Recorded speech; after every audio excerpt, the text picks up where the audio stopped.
Hello and welcome to preparation for competitive exams. GPSC एवं UPSC के लिए हम लोग करंट अफेयर्स का डिस्कशन करते हैं और आज का हमारा टॉपिक है हाइड्रोजन से चलने वाली ट्रेन। इंडिया उन कुछ चुनिंदा देशों में शामिल हो चुका है जहां पर हाइड्रोजन को एज अ फ्यूल यूज़ किया जाता है। यूजुअली हम सब ने सुना होगा हाइड्रोजन को नेक्स्ट फ्यूल बोला जाता है या नेक्स्ट एज का फ्यूल बोला जाता है। क्यों है, कैसे है, परीक्षा के दृष्टिकोण से कैसे महत्व का विषय है, उन सारे विषयों पर अपन चर्चा करेंगे। सामान्यतः देखा जाए तो अपना पेपर 4 है यूपीएससी में, जिसमें साइंस एंड टेक होता है। प्रीलिम में सामान्यतः इसके प्रश्न ज़्यादा पूछे जाते हैं। अब जीपीएससी भी उसी दौर से पसार हो रही है, तो जीपीएससी में भी ऐसे क्वेश्चन पूछे जाने की संभावनाएं बहुत ज़्यादा है।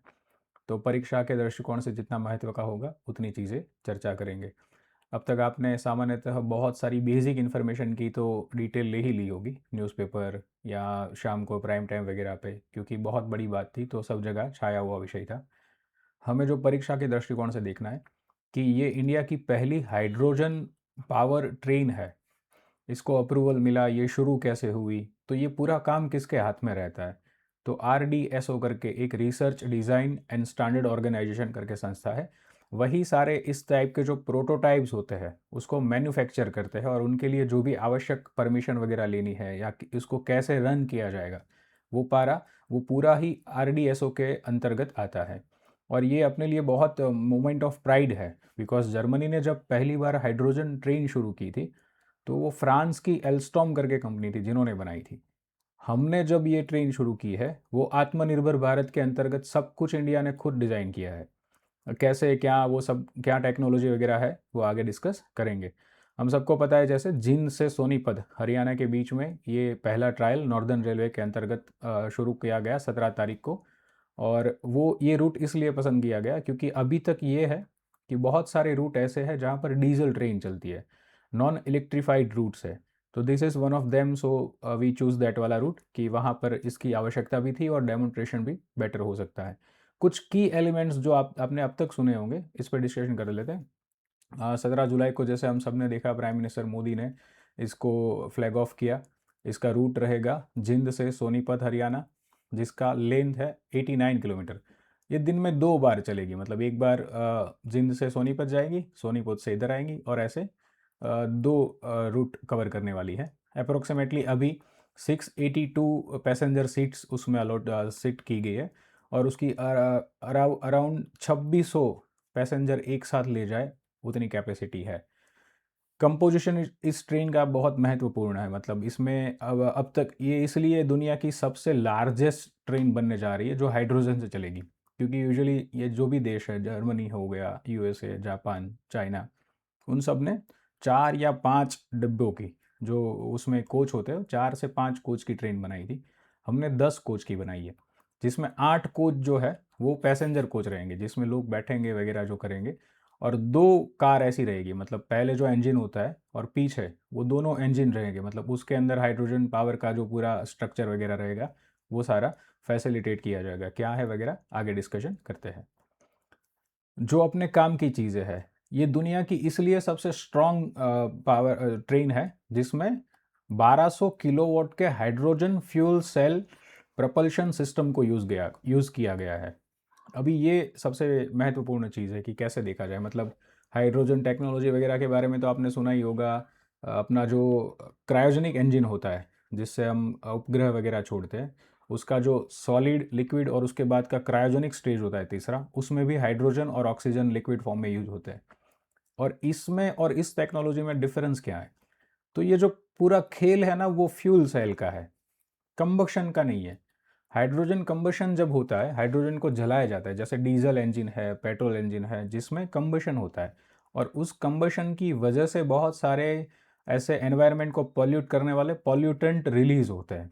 जबकि ये फ्यूल सेल टेक्नोलॉजी जो है वो ऑलमोस्ट लाइक अ बैटरी जैसे है, केमिकल रिएक्शन करके इलेक्ट्रिसिटी जनरेट करती है। कैसे वगैरह आगे समझते हैं। ये पहले दोनों का डिफरेंस समझ लेने की आवश्यकता है कि ये जो ट्रेन है वो कंबशन सिस्टम से नहीं चलेंगी, हाइड्रोजन फ्यूल सेल टेक्नोलॉजी से चलेंगी।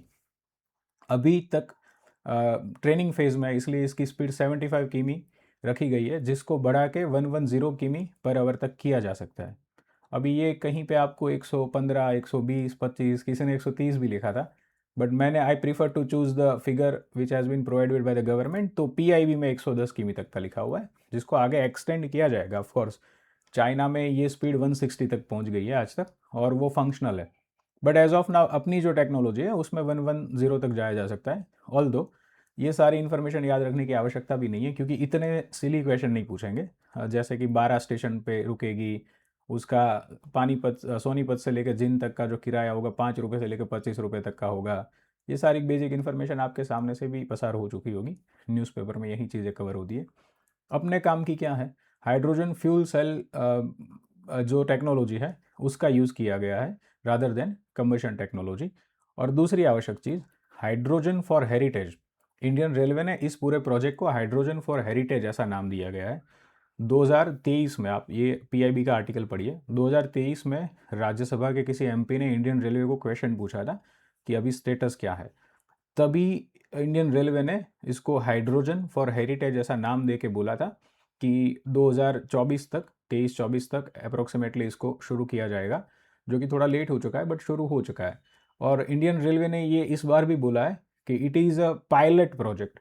अगर ये सक्सेसफुल रहता है तो पहले भी जैसे बोला था कि और 35 ऐसी ट्रेन है जिसको ऑपरेशनल किया जाएगा। अभी बहुत सारे इसमें जो भी टेक्निकल चीज़ें हैं जिसका सर्वेलेंस वगैरह हो रहा है, if it is get the positive result then definitely 35 और ट्रेन हाइड्रोजन से चलने वाली शुरू होगी। आगे देखते हैं। मेन सवाल ये है कि कैसे काम करती है। अभी इसके बहुत से टेक्निकल आंसर्स हो सकते हैं, हमें सिर्फ UPSC और GPSC के लिए जितना रिलेवेंट है उतना पढ़ना है। तो पहले देख लीजिए कि सभी ट्रेन में, जैसे डीजल ट्रेन हो गई या कोयले से चलने वाली ट्रेन थी या इलेक्ट्रिसिटी से जो भी ट्रेन चलती है आजकल, वो सब किसी ना किसी तरीके से फ्यूल का काम करती है। इस ट्रेन में हाइड्रोजन गैस जो है लिक्विड फॉर्म में रहेगा, हाई प्रेशर टैंक्स होंगे, वो फ्यूल का काम करेंगे। अल्टीमेटली ये जो फ्यूल सेल है ना, उसी का सारा गेम है। हाइड्रोजन गैस फ्यूल सेल में जाएगी जब जब ट्रेन चलेगी, और फ्यूल सेल में हाइड्रोजन और ऑक्सीजन के कॉम्बिनेशन से इलेक्ट्रिसिटी जनरेट होगी, जो कि डायरेक्टली ट्रेन के मोटर में जाएगी और ट्रेन उससे चलेगी। एक्सेस एनर्जी जब जनरेट होगी, इसमें लिथियम आयन की बैटरीज वगैरह भी है, वो एक्सेस एनर्जी लिथियम आयन की बैटरी में जाएगी। और जब कोई ऐसी आवश्यकता होगी ट्रेन को कि ढलान पे जा रही है या बहुत ज़्यादा स्पीड पकड़ने की आवश्यकता है, तब ये फ्यूल सेल भी पावर करेगा मोटर को और लिथियम आयन बैटरी भी पावर करेगी। और ऐसे इस तरीके का एक हाइब्रिड कॉम्बिनेशन से अभी काम चल रहा है। It is almost like chemical reaction, जो भी अपनी नॉर्मल बैटरीज चलती है ऑलमोस्ट, मतलब देर आर प्लेंटी ऑफ और भी मल्टीपल चीज़ें हैं, पूरा ऐसा नहीं बोल सकते, but for the get the better clarification या लेमन लैंग्वेज में समझो तो अपनी नॉर्मल बैटरीज जैसे काम करती वैसे उसके ये पूरा प्रोसेस जो होगा, इसीलिए इसको ग्रीन बोला जाता है कि क्लीन है, ज़ीरो एमिशन वाली टेक्नोलॉजी है, ग्रीन टेक्नोलॉजी है। It is just because of कि ये पूरी फ्यूल सेल में से इलेक्ट्रिसिटी जनरेट होगी, हाइड्रोजन का यूज़ होगा, उसके बाई प्रोडक्ट के नाम पे किसी भी तरीके की कार्बन एमिशन नहीं होती, क्योंकि हाइड्रोजन में ही नहीं है। तो सिर्फ निकलेगा वाटर और थोड़ी बहुत हीट, वाटर वेपर के फॉर्म में भी निकलेगी, तो ये चीज़ें हीट भी उसी वक्त बाहर निकल जाएगी। अभी मैं सेल की टेक्नोलॉजी समझाता हूँ, तब इस पर ज़्यादा डिस्कशन करेंगे। ये देखो, this types of hydrogen tanks होंगे, वो फ्यूल सेल में हाइड्रोजन को सप्लाई करेंगे जब ट्रेन चल रही है। फ्यूल सेल में से इलेक्ट्रिसिटी जनरेट होगी, वही इलेक्ट्रिसिटी बैटरी में जाएगी और वही इलेक्ट्रिसिटी डायरेक्ट मोटर में भी जा सकती है, और ऐसे ट्रेन चलेगी। और बाई प्रोडक्ट के नाम पे अपने को मिलेगी वाटर वेपर मिलेगी और थोड़ी बहुत हीट मिलेगी, क्योंकि it is after all one kind of chemical process. ये जो फ्यूल सेल की टेक्नोलॉजी है, इसी में पूरा गेम छुपा हुआ है। ये सिर्फ एनिमेशन के लिए है। PIB ने एक और एनिमेशन दिया है which I will share in next slide. जैसे इनलेट के तौर पे हाइड्रोजन गया अपने हाइड्रोजन टैंक में से, वातावरण में जो ऑक्सीजन है वही लेंगी, वो ऑक्सीजन एटमॉस्फेयर से लेगी बैटरी, और इन दोनों के बीच में एक केमिकल प्रोसेस होगा, बाई प्रोडक्ट इलेक्ट्रिसिटी जनरेट होगी और जिससे ट्रेन चलेगी। और साथ में हमें क्या मिलेगा, H2O पानी भी मिलेगा और हल्का सा हीट भी मिलेगा। PIB ने इसे बेटर एक्सप्लेन किया है।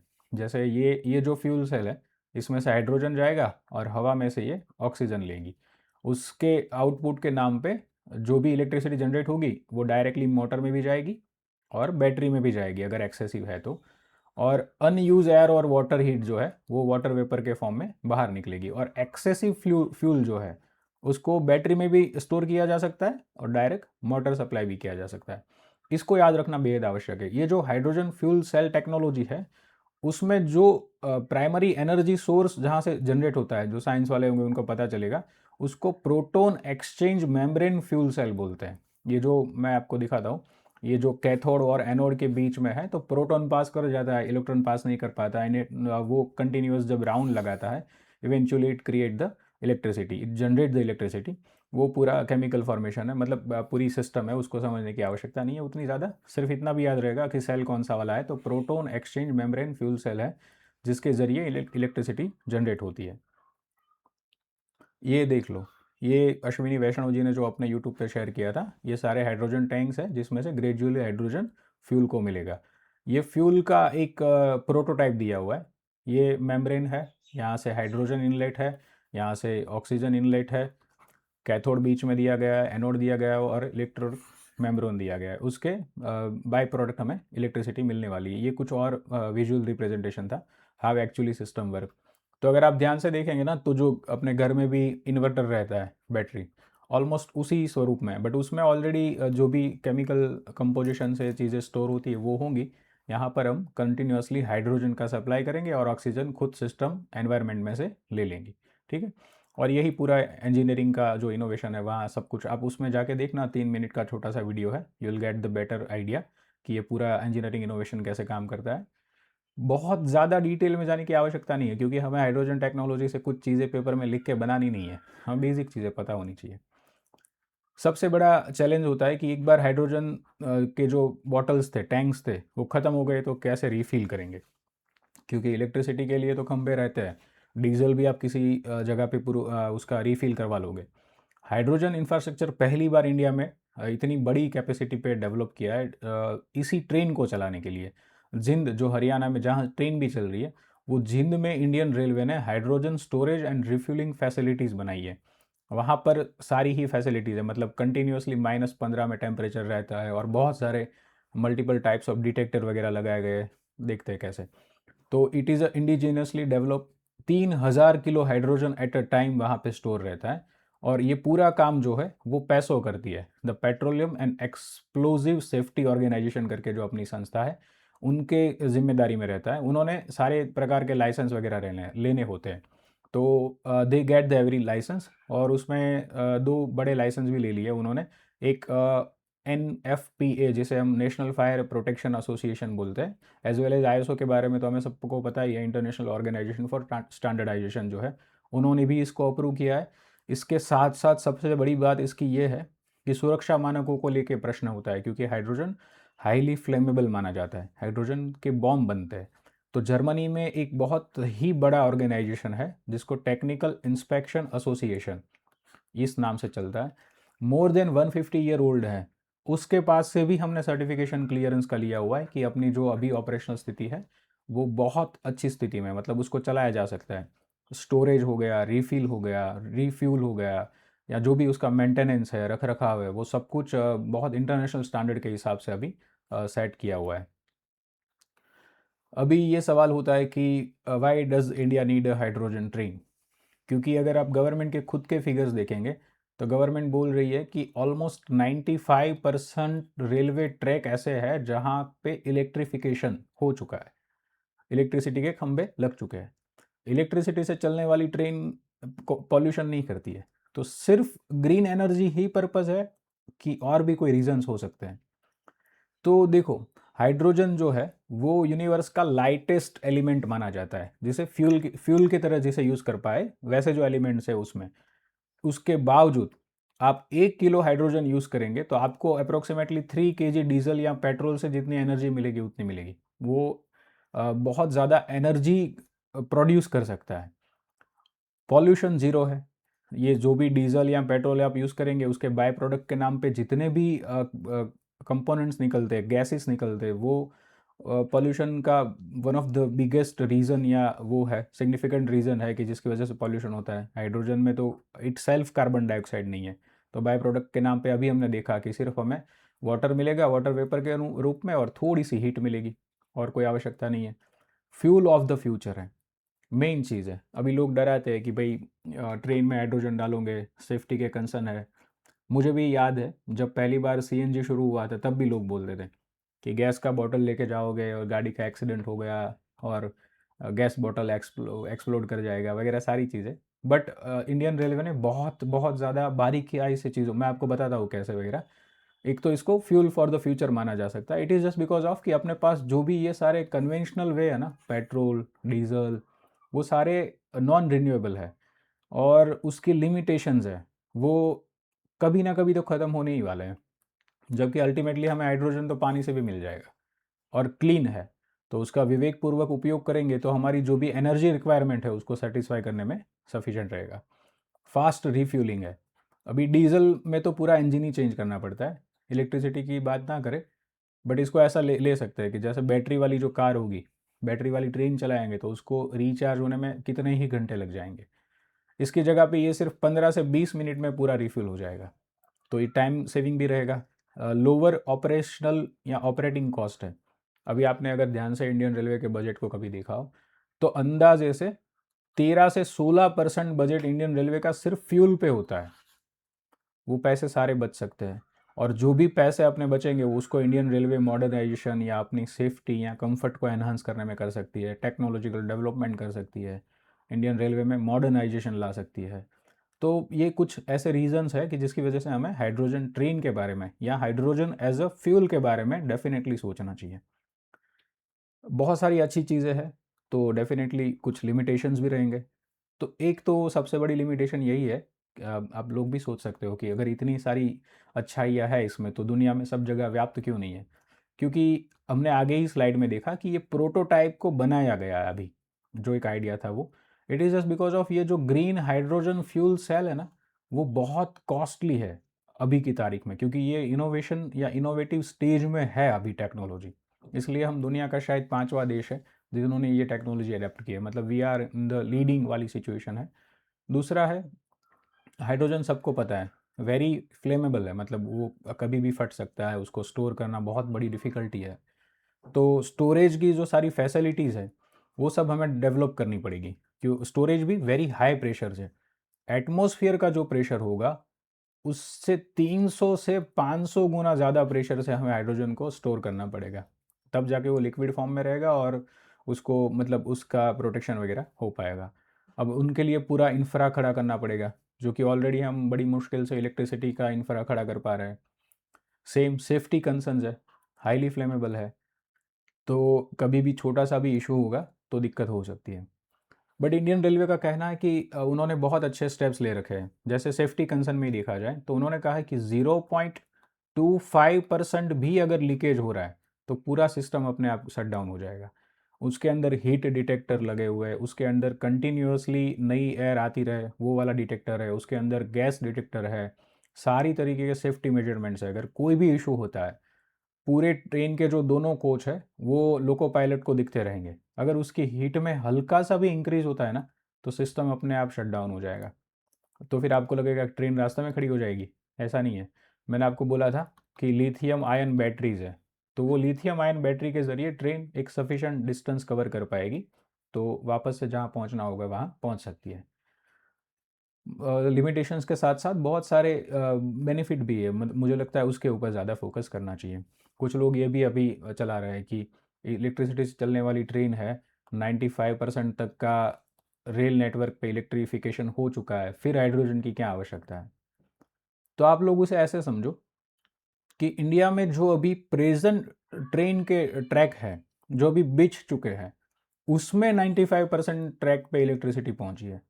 इंडिया के बहुत सारे ऐसे हीली स्टेट है, सेवन सिस्टर के स्टेट है, जहाँ पर अभी तक ट्रैक ही नहीं बिछाया गया, ताकि उसका रीज़न बहुत सारे भौगोलिक दृष्टिकोण से उसके रीज़न हो सकते हैं। वन ऑफ द रीज़न कि वहाँ पे इलेक्ट्रिसिटी कैसे पहुँचाएंगे। तो हाइड्रोजन ट्रेन जो है वो उसके लिए ब्लेसिंग्स होगी कि वहाँ पर हमें सिर्फ ट्रैक डालना है, हमें और कोई इंफ्रा की अवेलेबिलिटी मतलब इलेक्ट्रिसिटी के लिए नहीं करनी है। हाइड्रोजन के रिफ्यूलिंग वगैरह का प्लांट तो डाल ही सकते हैं। तो ऐसे बहुत सारे मल्टीपल एडवांटेजेस भी है। हाँ, ये थोड़ी कॉस्टली है, बट धीरे धीरे शुरू करेंगे। इंडिजीनियस टेक्नोलॉजी है तो इंडिया कहीं ना कहीं उसको कवर कर पाएगा। थोड़ा सा इतिहास देख लेते हैं। एक फ्रांस की कंपनी थी एल्स्टॉम करके, 2016 में उन्होंने जर्मनी में एक एक्सपो होता है ट्रेन का, वहाँ उन्होंने हाइड्रोजन से चलने वाली ट्रेन का पहली बार प्रोटोटाइप दिया था। और हम सबको पता है कि जर्मनी इन कामों में एडवांस माना जाता है, तो जर्मनी ने 2018 में सबसे पहली ट्रेन शुरू की थी। 2022 में उन्होंने पूरा ट्रेन का नेटवर्क शुरू कर दिया जो हाइड्रोजन से चलने वाली हो। 2022 में चाइना ने शुरू की थी, और 2025 में चाइना ने पर्यटन जो टूरिज्म वाली ट्रेन होती है वो भी शुरू कर दी। मैंने आपको शुरू में बताया था ना, चाइना की जो ट्रेन है वो 600 किमी का अंतर कवर कर सकती है, and that to speed 160 kilometre पर आवर की स्पीड से। पिछले साल 2025 में अमेरिका ने भी शुरू किया हुआ है कैलिफोर्निया में। और जापान जो है अभी पूरे दुनिया में लीडिंग कर रहा है। हम सब अभी ट्रेन में ही खेल रहे हैं, उसने कार में भी कोशिश की है। आपको पता होगा हमारे जो रोड एंड ट्रांसपोर्ट मिनिस्टर है नितिन गडकरी साहब, वो जो टोयोटा कार यूज़ करते हैं वो हाइड्रोजन से चलती है। बस भी है, ट्रक भी है। इलेक्ट्रिसिटी उत्पादन में भी जापान ने बहुत सारा हाइड्रोजन का यूज़ कर, hydrogen as a fuel use करके उन्होंने कोशिश की हुई है। हाँ, ये सारी छोटी छोटी चीज़ें हैं जो हमने बात की थी। मतलब आप इसको चाहिए तो ये पीपीटी पूरा मैं आपको टेलीग्राम पे शेयर कर दूंगा। जैसे हमने बात की थी कि उसको 200 से 500 टाइम ग्रेटर एटमॉस्फेरिक 200 से 500 टाइम ज़्यादा एटमॉस्फेरिक प्रेशर से स्टोर करना पड़ता है।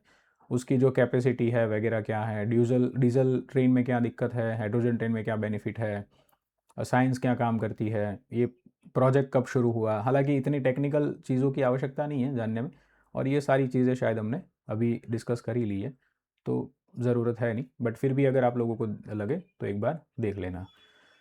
ये हाइड्रोजन का जो इतना यूज़ कर रही है इंडियन गवर्नमेंट ने, जो इसको एक काइंड ऑफ मिशन बना रखा है, it is just because of national green hydrogen mission.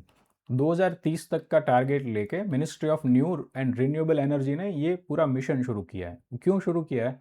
तो आप सबको पता है इंडिया ने नेट ज़ीरो इमिशन बाय 2070 का टारगेट लेके चला है।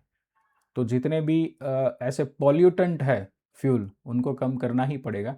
और 2030 तक का टारगेट लेके चले हुए, तो हम इसमें कैसे उसको यूज़ कर पाए, यूटिलाइज़ कर पाए। दो फेज़ में एक्चुअली ये काम शुरू हुआ था। अभी फर्स्ट फेज़ ख़त्म हुआ 2022-23 से लेके 25-26 तक, और 2026-27 से लेके 29-30 तक। उन्होंने तब का फिगर दिया हुआ है, देखिए, India is currently importing over 40% of its primary energy requirement worth over $90 billion in every year.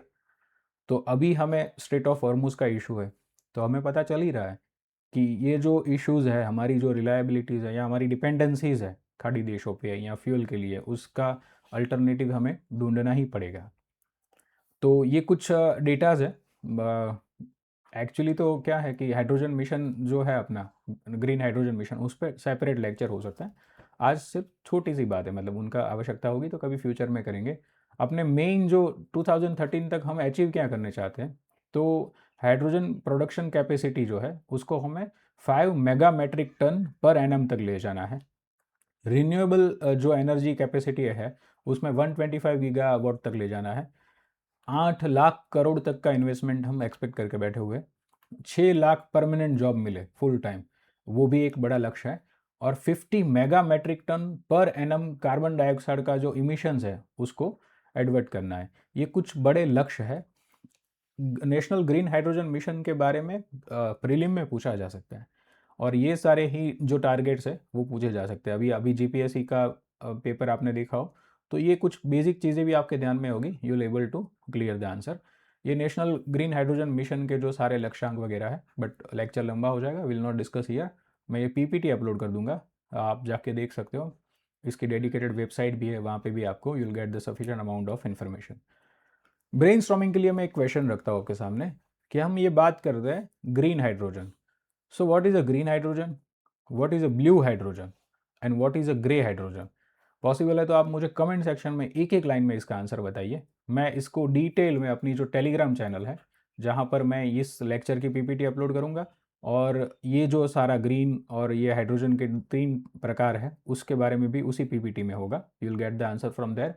आप उसको भी ज्वाइन कर सकते हो। ये क्यूआर कोड स्कैन करेंगे PCE 2025, तो आप टेलीग्राम चैनल ज्वाइन कर पाएंगे। आपको अपने प्रिपरेशन के ड्यूरिंग यूपीएससी और जीपीएससी की प्रिपरेशन अगर आप कर रहे हैं और किसी भी तरीके का प्रश्न आपके मन में खड़ा होता है, तो आप मुझे इस पी फॉर एग्ज़ाम जो है, ये वाला ईमेल एड्रेस, इस पे आप मुझे मेल कर सकते हैं। मैं आपको टाइम रहते ही रिस्पॉन्ड करूँगा। ठीक है? Thank you very much for being part of this wonderful session. Until we meet next time, till then, जय हिंद।